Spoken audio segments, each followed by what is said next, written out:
మీ car EMI కట్టలేకపోతున్నారా? మీ car EMI మేము కడతాం. ఈ నెంబర్కి కాల్ చేయండి. ఎలక్ట్రానిక్ ప్రైవేట్ లిమిటెడ్ కృష్ణప్రసాద్ గారు సార్తో మాట్లాడదాం. నమస్తే సార్. హలో నవీన గారు. హాయ్ హలో నమస్తే, welcome back to Suman TV. ప్రస్తుతం మనతో పాటు ఉన్నారు Cellbay mobiles private electronics limited vice president Krishnaprasad గారు. సార్తో మాట్లాడదాం. నమస్తే సార్. నమస్తే నవీన గారు. సార్, సాఫ్ట్వేర్లో ఇప్పుడు ఒక కొత్త భయం కలుగుతుంది. అదేంటంటే మీకు తెలుసు, ఆర్టిఫిషియల్ ఇంటెలిజెన్స్, ఏఐ. సాఫ్ట్వేరే కాదు, అటు మన ఫార్మింగ్లో చూసుకున్నా కూడా ఇప్పుడు అంతా కూడా అదే నడుస్తుంది, ట్రెండ్ కూడా. అసలు మరి ఈ సాఫ్ట్వేర్ మామూలుగా అంటాం కదా, బిందాస్ లైఫ్ వాళ్ళది, ఏముంది హ్యాపీగా టూ డేస్ హాలిడేస్ వస్తాయి, వీకెండ్లో మంచి శాలరీస్ వస్తాయి అంటారు. కొంతమందిని టచ్ చేస్తే సాఫ్ట్వేర్ ఉద్యోగమా తొక్క అంటారు కొంతమంది. మా కష్టాలు మీకు ఏం తెలుసు అంటారు. అంటే అసలు ఆ కొత్త భయం అనేది ఎలా ఉంది ఏంటి అంటే మీ అనాలిసిస్లో ఏం చెప్తారు సార్? సాఫ్ట్వేర్ చాలా సాఫ్ట్గా ఉంటుందండి. వినడానికి సాఫ్ట్గా ఉంటుంది, చేయడానికి మాత్రం సాఫ్ట్గా ఉండదంటారు. యా ఏసీలో కూర్చొని పనిచేస్తున్న సాఫ్ట్వేర్ ఇంజనీర్కి చెమటలు వస్తూ ఉంటాయి. ఓకే, జనరల్గా ఎలా ఉంటుంది, ఒక ప్రొఫెషన్ చూస్ చేసుకుంటే మనకి సేల్స్ అండ్ మార్కెటింగ్ అంటారు. Because I'm from sales and marketing background కాబట్టి సేల్స్ అండ్ మార్కెటింగ్ తీసుకోవడానికి భయపడుతుంటారు పిల్లలు. ఎందుకంటే టార్గెట్స్ అదొక అపోహ. నేను బిజినెస్ స్కూల్స్కి వెళ్ళి టీచ్ చేస్తూ ఉంటాను కదా, వాళ్ళు మీరు ఏ స్పెషలైజేషన్ తీసుకుంటారు మీ ఫ్యూచర్లో అంటే వాళ్ళు సేల్స్ కాకుండా మాట్లాడుతుంటారు. ఎందుకంటే ఒక రాంగ్ అజంప్షన్ ఏంటంటే టార్గెట్స్ సేల్స్కి ఉంటాయి, వేరే ఫంక్షన్స్కు టార్గెట్స్ ఉంటాయని కాదు. ప్రతి ఫంక్షన్కి టార్గెట్ ఉంటుంది. హెచ్ఆర్ ఫంక్షన్ తీసుకుంటే HR recruitments, HR people retention related targets ఉంటాయి. ఫైనాన్స్ తీసుకుంటే కనుక profitability targets, cost optimization targets, ఇట్లా ఏ ఫంక్షన్కైనా టార్గెట్ లేకుండా పనిచేయడం అనేది ఏ కంపెనీకి సాధ్యం కాదు. సిమిలర్లీ సాఫ్ట్వేర్ ఇంజనీర్ తీసుకుంటే కూడా వాళ్ళకి డెడ్ లైన్స్ ఉంటాయి, వాళ్ళకి క్లయింట్స్ ఉంటారు వాళ్ళకి. ఓకే, ఆ క్లయింట్స్ ఎక్స్పెక్టేషన్స్ మీట్ కావడం కొరకు వాళ్ళకి కావాల్సిన ప్రోడక్ట్ను ఈ సాఫ్ట్వేర్ కంపెనీస్ తయారు చేయడం కొరకు, సాఫ్ట్వేర్ కంపెనీస్ అంటే సాఫ్ట్వేర్ ఎంప్లాయీస్ తయారు చేయడం కొరకు వాళ్ళకి ఇంకా it will be in hundreds and thousands of crores ఉంటాయి ప్రాజెక్ట్స్. ఓకే, ఆ ప్రాజెక్ట్స్ ఆ టైమ్ లైన్స్లో వాళ్ళు మీట్ అవుతూ క్లయింట్స్కి సబ్మిట్ చేయాలి. It's very very big process. కాబట్టి డెఫినెట్గా they will also work with lot of stress. So కాబట్టి సాఫ్ట్వేర్ అనే కాదు, ఏ రంగం తీసుకున్న టార్గెట్స్ ఉంటాయి. So coming to specific to software అంటే కనుక డెఫినెట్లీ ఒకటి ఏంటంటే దీంట్లో సాఫ్ట్వేర్లో ఇంకొక ఇంపార్టెంట్ ఛాలెంజ్ ఏంటంటే ఇట్స్ ఎవర్ ఎవాల్వింగ్ ఇండస్ట్రీ, అంటే very dynamic in nature. Sales ఉందనుకోండి, మళ్ళీ నా ప్రొఫెషన్కి వస్తున్నాను. సేల్స్ అనేది ఒక మొబైల్ ఫోన్ అమ్మాలన్నా అదే సేమ్ స్కిల్, ఒక టీవీ నమ్మాలన్నా అదే సేమ్ సెల్లింగ్ స్కిల్ ఉంటుంది, ఇంకా వేరే ఏదైనా ప్రోడక్ట్ అమ్మాలన్న సెల్లింగ్స్ అంటే బేసిక్స్ అవే ఉంటాయి. ప్రాబబ్లీ సెల్లింగ్ ప్యాటర్న్ ఎదురుగా ఉన్న కస్టమర్ బట్టి సెల్లింగ్ స్కిల్, సెల్లింగ్ స్టోరీ మార్చి చెప్తాం. కానీ ఈ టెక్నాలజీలో, సాఫ్ట్వేర్లో రోజుకొక టెక్నాలజీ. మా చిన్నప్పుడు when I was in my student life, when I was doing my graduation, కోబాల్, C++ ఏవో మాట్లాడేవాళ్ళు. ఈరోజు వస్తే మా పిల్లలను పట్టుకుంటే పైథాన్లు అంటారు, లేకపోతే ఇంకేమంటారు, జావాలు, అవన్నీ అవుట్డేట్ అయిపోయి రోజుకొక కొత్త course. Because technology is evolving so rapidly. కాబట్టి ఎవరైతే సాఫ్ట్వేర్ ఇండస్ట్రీలో ఉంటారో they should keep on updating everyday. ఇప్పుడు డాక్టర్స్ ఉంటారు చూడండి, డాక్టర్స్ ఎందుకంటే రోజుకొక కొత్త రోగం వస్తున్నది, రోజుకొక కొత్త వ్యాధి వస్తుంది. ఆ కొత్త వ్యాధికి సంబంధించిన లక్షణాలు కనుక్కోవడం వరకు దానికి సంబంధించిన ట్రీట్మెంట్ వాళ్ళు రోజు పుస్తకాలు చదువుతుంటారు. సిమిలర్లీ సాఫ్ట్వేర్లో కూడా అప్డేట్ అవుతున్న రిక్వైర్మెంట్స్కి అనుగుణంగా వీళ్ళు ప్రోడక్ట్స్ డెవలప్ చేయడం కోసం ప్రతిరోజు చదువుకోవాల్సిందే, ప్రతిరోజు నేర్చుకోవాల్సిన టెక్నాలజీ. సో దాంట్లో భాగంగానే ఆ ర్యాపిడ్ ఎవాల్యుయేషన్ ప్రాసెస్లోనే ఈరోజు వచ్చింది మనకు ఏఐ, ఆర్టిఫిషియల్ ఇంటెలిజెన్స్. అంటే ఏంటి? కృత్రిమ మేధస్సు. చాలా ఇంపార్టెంట్, చాలా ఇంట్రెస్టింగ్ టాపిక్. ఈరోజు లాస్ట్ టైం నేను, ఇఫ్ యూ రిమెంబర్, మనం ఒక ఎపిసోడ్ చేసాము మెటా ఏఐ గురించి మాట్లాడితే, మిస్టేక్లో మనము ఒకలా చూస్తే కనుక అన్ని అవే వీడియోస్ వస్తుంటాయి. That is artificial intelligence. So artificial intelligence వాళ్ళు ఏమవుతుందంటే ఈ రోబోటిక్ అంటే టెక్నాలజీ వెర్షన్ 5.0 అంటారు దీన్ని. ఓకే, మనకి ఈ అడ్వాన్స్మెంట్ లోపల ఏమవుతుందంటే టెక్నాలజీ యొక్క ఆబ్జెక్టివ్ ఏముంటుంది కంపెనీస్ కంటే, they want to cut the cost and man power. ఒకసారి మనము ఫర్ ఎగ్జాంపుల్ ఒక మనిషి చేసే పనిని ఒక మెషిన్ చేసింది అనుకోండి, మనిషికి ప్రతి నెల శాలరీ ఇవ్వాలి. మెషిన్కి ఒకసారి ఇన్వెస్ట్ చేసామంటే మళ్ళీ దానికి ఇన్వెస్ట్మెంట్ చేయాలి, రికరింగ్ ఇన్వెస్ట్మెంట్ లేదు. దాని కొరకే and most importantly human errors avoid చేసే స్కోప్ ఉంది టెక్నాలజీ మీద కనుక ఇన్వెస్ట్మెంట్ చేస్తే. కాబట్టి ఈ టైప్ ఆఫ్ చేంజ్ చూస్తున్నాం మనం, అడ్వాన్స్మెంట్ టెక్నాలజీ. రీసెంట్గా మా మేనేజ్మెంట్ చైనాకి వెళ్ళారు. చైనా వాళ్ళది ఎంఐ వాళ్ళ మీటింగ్ వెళ్ళినప్పుడు they went to Xiaomi mobile handset manufacturing factory. వాళ్ళు 6 సెకండ్కి ఒక ఫోన్ మ్యానుఫ్యాక్చర్ చేస్తారు వాళ్ళు.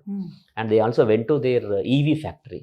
అదొక I think it's 1,00,000 square feet bigger than that size factory. దాంట్లో బాడీ మ్యానుఫ్యాక్చర్ అంటే బాడీ షేప్ అంతా అయ్యే వరకు ఉన్న ఆ యూనిట్ లోపల not even a single man power ఉన్నాడు అక్కడ. Everything is done by robotics. Okay, so this is very clear evident that companies want to adopt the technology so that ఒకటి హ్యూమన్ ఎర్రర్స్ తగ్గిపోతాయి, రెండో రికరింగ్ కాస్ట్ తగ్గిపోతున్న ఒక concept లోపల technology మీద ఇలా development వస్తున్నాయి. సో ఈ అడ్వాన్స్మెంట్ లోపల మరి ఈ సాఫ్ట్వేర్ ఇంజిన్ ఇలా తట్టుకోవాలి. Okay, I will tell you one important thing.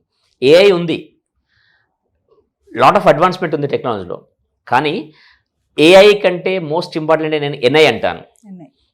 AI అంటే ఆర్టిఫిషియల్ ఇంటెలిజెన్స్, బట్ ఏఐని డామినేట్ చేసేదే న్యాచురల్ ఇంటెలిజెన్స్, మన బ్రెయిన్. ఓకే, ఒక ఎగ్జాంపుల్ చెప్తాను. ఈరోజు మార్నింగ్ నేను ఎవరికి చెప్తా ఉంటుంది, I want to travel to somewhere. నా దగ్గర ఒక మంచి పోర్షే కార్ ఉంది, very comfortable car, luxurious car, హ్యాపీగా కూర్చుంటే సింహం సరదాగా వెళ్ళిపోవచ్చు. Okay, I have a tool in place to use, but I don't know how to drive it. ఉపయోగం ఉందేమన్నా? లేదు. అప్పుడు ఏం చేయాలి? అని ఇంకో డ్రైవర్ హైర్ చేసుకోవాలి, లేదంటే ఇంకో డ్రైవర్ హైర్ చేసుకుంటే డ్రైవర్ లీడ్ అనుకోండి సపోజ్. సో బేసికల్గా why I'm taking this example అంటే ఇవన్నీ కూడా మన గ్రోత్కు ఉపయోగపడే టూల్స్. ఏఐ కానివ్వండి, లేకపోతే ఇంకా రేపు ఇంకేమైనా రావచ్చు. ఇవి ఏమున్నా కూడా మన ఎన్ఐ వాటిని డామినేట్ చేయాలి, మన నేషనల్ ఇంటెలిజెన్స్ డామినేట్ చేయాలి.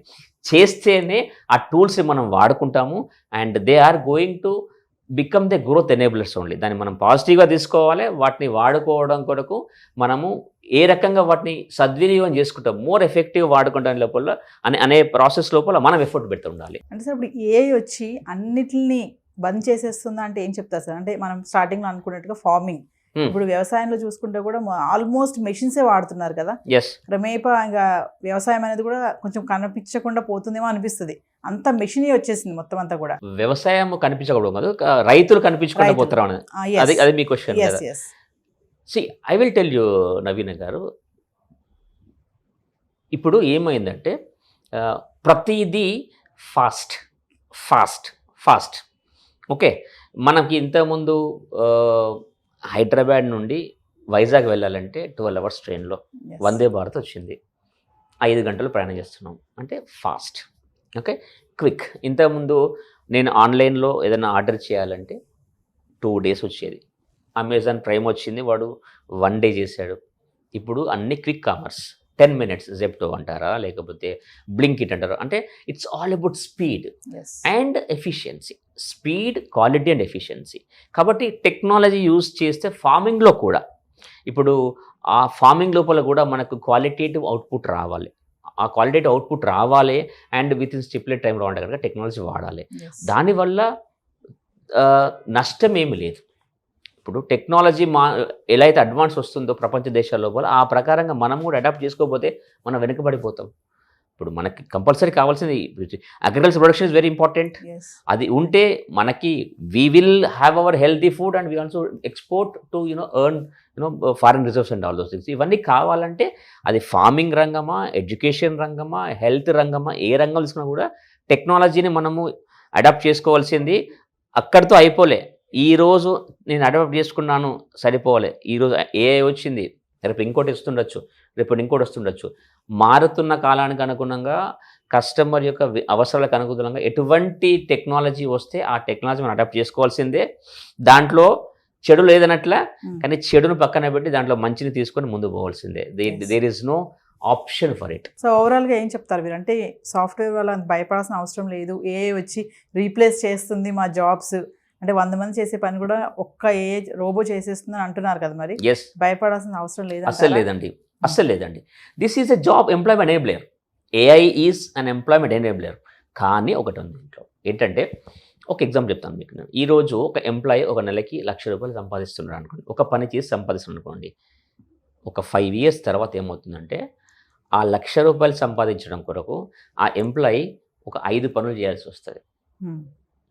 డిఫరెంట్ ఫంక్షన్స్లో పనిచేయాల్సి వస్తుంది, డిఫరెంట్ డిపార్ట్మెంట్స్లో పనిచేయాలి. అంటే this is called multi tasking. కాబట్టి ఏఐతో ఉద్యోగాలకు పోవండి. ఉద్యోగాలు ఎప్పుడు వెళ్తాయంటే మనము మన కేపబిలిటీస్ బిల్డ్ చేసుకోకపోతే, మనము మన స్కిల్స్ పెంచుకోకపోతే, మనము అప్డేట్ కాకపోతే ఉద్యోగాలు పోతాయి. సో మళ్ళీ ఒకసారి ట్రంప్ దగ్గరికి వస్తున్నాను నేను. ఓకే, ట్రంప్ ఎఫెక్ట్ ఎలా ఉంటుంది అంటారు? ఇప్పుడు మీరు ఇందాక ఒక వీడియో చెప్పారు, టాలెంట్ ఉన్న వాళ్ళనే ఇప్పుడు సెలెక్ట్ చేసుకుంటారని చెప్పేసి అంటున్నారు. ఇంతమంది అవసరం లేదు మనకి, ఇంతమంది చాలు, ఈ వర్క్ ఇంతమంది చేసి సరిపోతుంది. ట్రంప్ ఇంపాక్ట్ కూడా ఈ సాఫ్ట్వేర్ పైన ఎలా ఉండబోతుంది అంటారు? ట్రంప్ ఒకసారి కనుక ఆయన లైఫ్ స్టైల్ చూస్తే కనుక, అంటే ఇప్పుడు నేను చెప్పట్లేదు, ఆయన చైల్డ్హుడ్ డేస్ నుండి ఆయన బిజినెస్లో గ్రో అవుతూ ఒక దేశానికి అంటే అగ్ర రాజ్యానికి ప్రెసిడెంట్ ఏంటంటే ఆయన లైఫ్ స్టైల్ని, ఆయన గ్రోయింగ్ ప్యాటర్న్ చూస్తే కనుక చాలా చాలా యూనో గొప్పగా ఉంటుంది. And is very aggressive personality. వాళ్ళ కంపెనీస్ అంటే ట్రంప్ రేట్ కంపెనీస్, వాళ్ళ ప్రాపర్టీస్ అక్రాస్ ద వరల్డ్ ఉన్నాయి. Okay, why I'm telling you this point అంటే he is a growth oriented mind. Okay, he is a growth oriented personality and he wants to have that country dominance, US country dominance అనేది he wants to have that. But only thing ఏంటంటే he wants to ensure the security of this US citizens. But అంటే ఒక business కమ్యూనిటీలో అంత పెద్దగా ఎదిగిన ఆ వ్యక్తి కేవలం మా యుఎస్ సిటిజన్స్ కంట్రీ ప్రొటెక్షన్ కొరకు, సెక్యూరిటీ కొరకు, లేకపోతే వాళ్ళ వెల్ఫేర్ కొరకు నేను టెక్నాలజీని దూరం చేస్తాను లేకపోతే అని ఆలోచన చేయడం. He will not take such decisions at the cost of the country growth. He will definitely welcome the technology growth. He will encourage technology growth. రీసెంట్గా చెప్పాడు ఆయన ఒక క్యాంపెయిన్లో చెప్తుండే, and he wants to give more incentives to the companies who are going to benefit the US అంటున్నాడు. కాబట్టి డెఫినెట్గా he is going to encourage, whether it is Trump ఉన్నారా, మోడీ ఉన్నారా, ఇంకెవరున్నారా, టెక్నాలజీతో మాత్రం ప్రతి ఒక్కరు కలుపుకొని టెక్నాలజీని వాళ్ళు కూడా డెవలప్ చేసుకొని ముందుకు పోవాల్సిందండి. సో ఏదేమైనా కొత్తగా వస్తున్న టెక్నాలజీస్ మనం కూడా అందిపుచ్చుకోవాలని అంటున్నారు. Absolutely, there is no alternative for that. 100% టెక్నాలజీని మనము అడాప్ట్ చేసుకోవాలి. అడాప్ట్ చేసుకోవడం ఒక్కటే కాదండి, అప్డేట్ చేసుకుంటూ వెళ్ళాలి. Yes, thank you sir. Thank you very much.